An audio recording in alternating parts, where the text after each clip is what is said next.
విలువలు ఇద్దరు వెనుకకు చూడ స్వామి కానరాడాకే. సవతులు ఇద్దరు పరుగున వెళ్ళి శిలారూపమే చూసెనుగా, శిలారూపమే చూసెనుగా. చలనములేని స్వామిని గాంచి పలుకే లేని పతిని చూసి పదముల చెంతని శిరమును వాల్చి గోడు గోడునా విలపించెనుగా, గోడు గోడునా విలపించెనుగా, గోడు గోడునా విలపించెనుగా. వెంకటేశుని చరితం వింటే పాపములన్నీ తొలగు గదా.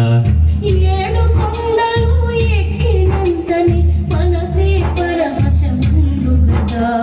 వెంకటేశుని చరితం వింటే పాపములన్నీ తొలగు గదా. ఏడు కొండలు ఎక్కినంతనే మనసే పరవశము